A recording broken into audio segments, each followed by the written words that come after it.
Now, this next topic is very important for us boom operators. That is knowing the dialogue. Here's why. Let's say there's two people talking and their faces are this far apart. If they're this far apart, I can put the microphone between the two of them and there's no problem. You can easily hear both of the actors with the microphone that far away from their mouths. You know, that's within the bubble. That's within the pickup pattern, easily within the two microphones. Because their faces are this far apart, you can easily pick it up.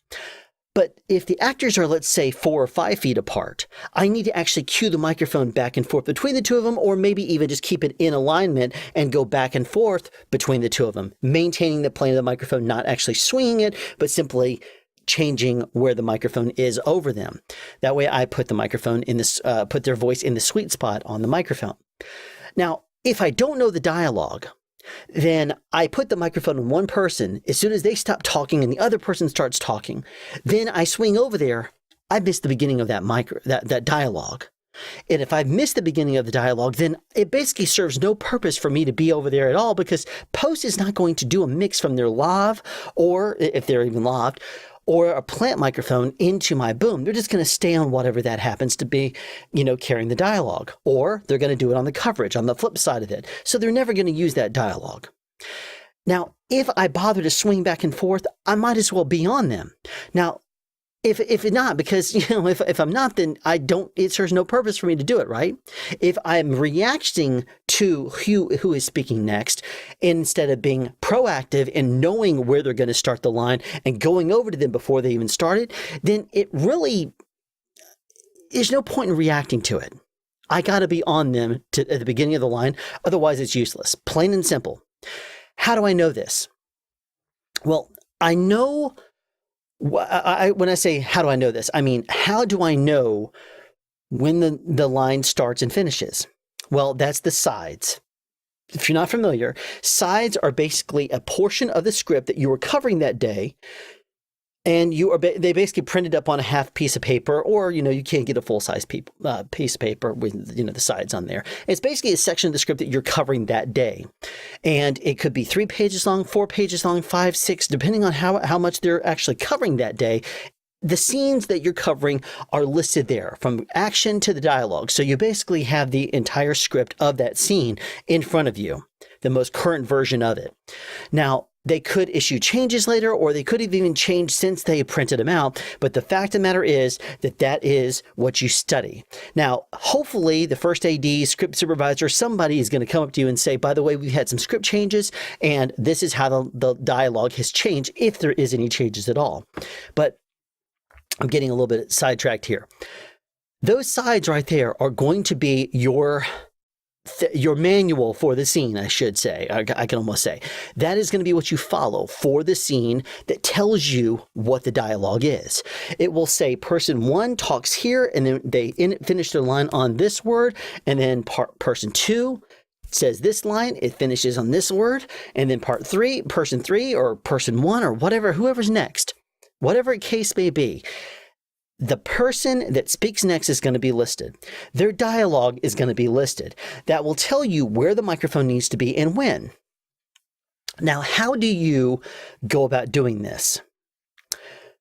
You could, of course, memorize the lines.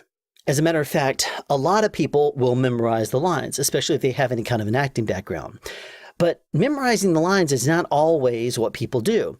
Sometimes people look at the last key word where it says, oh, the last person, when I hear the word flower, that's my cue to switch over. There's a couple of problems with that way. And another way that is maybe listening, say, okay, it's the line finishes with instead, find the flower. Okay, so when I hear find the flower, or when I just hear flower, I'm going to cue over to the next person. The problem with this is, we're now in the world of Adlibs. Actors love ad-libbing, and sometimes they don't get their line just right. And if they miss their line, depending on the actor that they're performing with, it could go one of a couple of ways. Either the actor who they're performing with is going to do their scripted line the way it's supposed to be, even though the other actor didn't botch it up, or they could react and say a line responding to the line that they heard, which doesn't really do post a lot of good, because they're going to be looking for the actual scripted dialogue as is the director.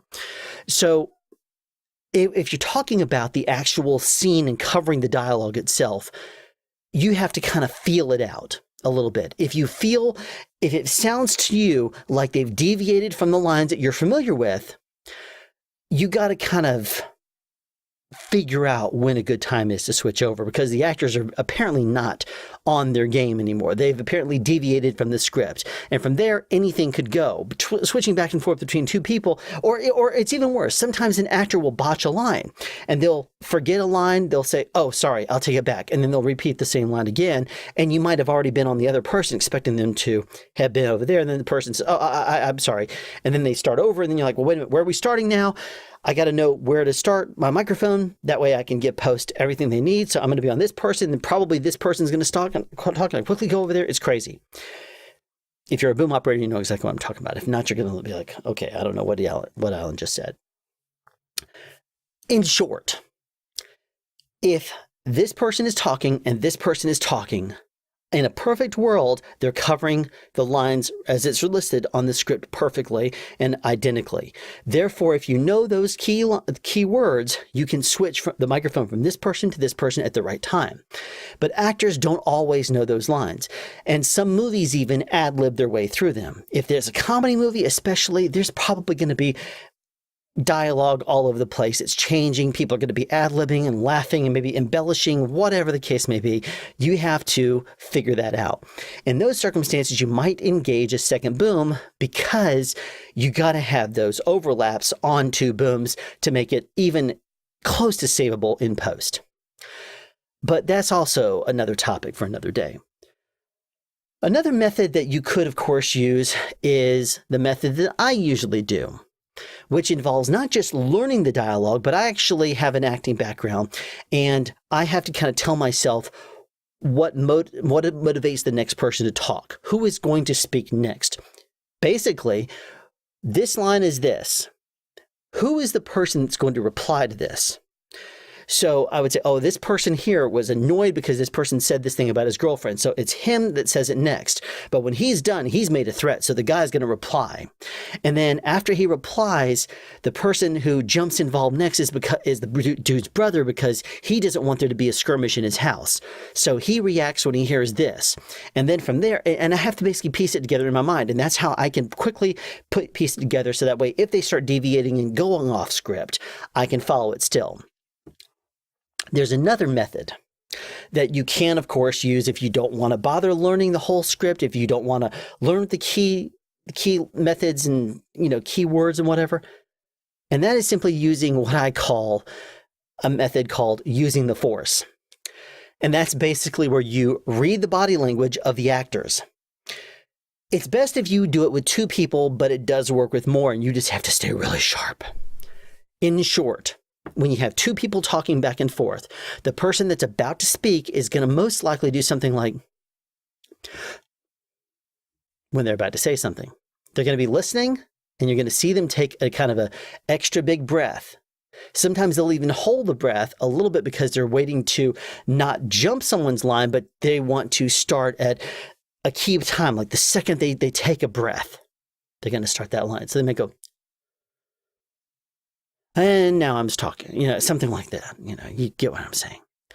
If that's the case, I am watching not the person that I'm booming. I'm watching the other person. And the second they look like they're about to speak, I'll get ready to go over to them. And of course, after you've done a take or two, or maybe even worked with the actors on different scenes, you'll get an idea for how they work, especially two actors that are going to be ad-libbing with each other. You'll get an idea of their chemistry and how they actually work together. Now, another thing you can keep in mind is that actors who are ad-libbing and overlapping, you may need to keep the microphone between them if they're not too far away, of course. Now, this is, of course, if you don't have a second boom on them. Ideally, you'd put a second boom over both of them. You'd have both actors on a boom. No problem there. That way, if there's overlaps, post has maximum opportunity to actually get them out and dig out those lines and make them work. But if you don't have two booms, you might have to stay a little on the wider side to play that pattern accordingly.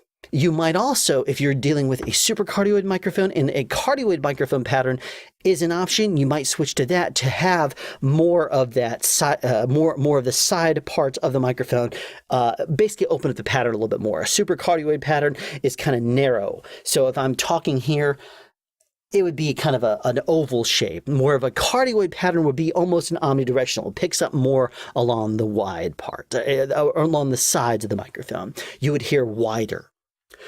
So if that's an option, obviously go for that. But if it's not and you're dealing with supercardioid patterns, then you might consider this. The person who is talking actively on camera, if it's not going to interfere with the background noise level, or suddenly if you cue the microphone back and forth, for example, and two people, if you hear the background noise going quieter and louder by cueing back and forth between two things, maybe there's a noise source you can't exactly shut off, or the air conditioning is just, it's underneath one of the people and it's not underneath the other person. And you can't stop up the vent enough to make it just completely die down. You've done everything you can. It's still present. Moving the microphone back and forth in physical space and cueing it at the same time is going to change the background noise level. And if that's something that you or your mixer are concerned with, some mixers aren't concerned with that. But if it's something that the mixer is concerned with, then you obviously can't do what I'm about to say. But, hopefully you'd have a second boom then. Here's the technique that I would say. If you have the microphone on you and someone is about to start speaking, cue the microphone just a little bit, kick the edge of that pattern more onto the person that you're still on. And that way you're opening up that microphone where you have a little bit of that reach on the person that you're about to cue to. So you go from here square over me to cued away, and that way the microphone can quickly zap over to the person who starts their line when they start it. And the reason you do that is because if you can have that microphone cueing over to them in the middle of the line, you've already started on them. And as long as they're on mic for that line, post can actually dig them out and maybe play it accordingly. Now, the only problem with this is that if there's overlap, this person over here that the microphone is currently on is going to be louder than the person over there. In that case then, and you know, of course, how these actors are, go up a little bit on the microphone. Give it a little bit more air. If people are ad-libbing a lot, you're probably going to have to do that a little bit because their levels are going to be changing anyway. So if you have a little bit more air, play that pattern outwards a little bit to try to include the other persons. That way, if they start overlapping, you do have them in the pattern as well. Then you zap over to them, then you can kind of cue the microphone back towards the other person, and that way you can kind of zap back and forth between the two of the people and play both actors about as well as you possibly can. This does take practice, and hopefully you understand this technique as I'm explaining this. But basically, I'm talking. Another person's about to talk, so you start to cue the microphone. I'm still within the pattern of the microphone right here, but you start to cue the microphone away a little bit, and then you zap over as soon as that person starts talking. And then you square up the microphone on them and start opening it up to me when I'm about to start talking a little bit. I start talking, and you zap the microphone over to me. Hopefully that makes sense. And I don't know if I'm even on camera when I do this because, I'm just kind of talking to you guys. But that right there would be the technique that you can use. And this is what I refer to as using the force. Because a lot of the times people are like, how do you know he's about to speak? I mean, they're ad-libbing. How do you know that? That's why it's using the force. You just have to kind of stay tuned in, and I'm staying sharp, watching the two actors going back and forth. And I'm like so sharp and reactionary at that point. And then I'm so like reading the future and anticipating at the same time. So I react and I'm anticipating at the same time because I have to anticipate the person's about to speak, and then I have to cue them and then react and quickly go over there unless they don't actually do the line. So it's kind of a play on both reacting and, of course, predicting. So hopefully that gives you an idea of how you do this when you have to know the dialogue. Knowing the dialogue is extremely important because it's going to tell you how the scene is going to progress within the scene. With this actor talking, then this actor talking, this actor talking, then this actor talking, and the whole scene, becomes completely apparent to you by you studying the sides and, of course, watching rehearsals. Now, usually, if there's any changes, it's going to be done within the first couple of takes, maybe even done completely in the wide shot. And by the time you get into the coverage, the actors are going to know what they're doing better, and the director will have dialed in the scene hopefully accordingly, and that way it will more or less be the same by the time you get into all the coverage.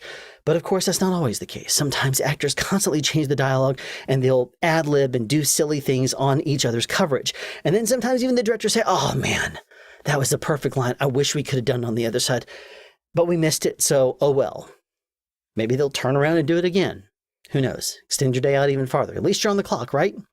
Anyway, hopefully this gives you an idea of some of the methods and techniques that you can use when you're trying to know the dialogue, because knowing the dialogue is definitely something we boom operators need to know. And I have been on shows before where they have said, why do you need to know the dialogue? Well, yeah.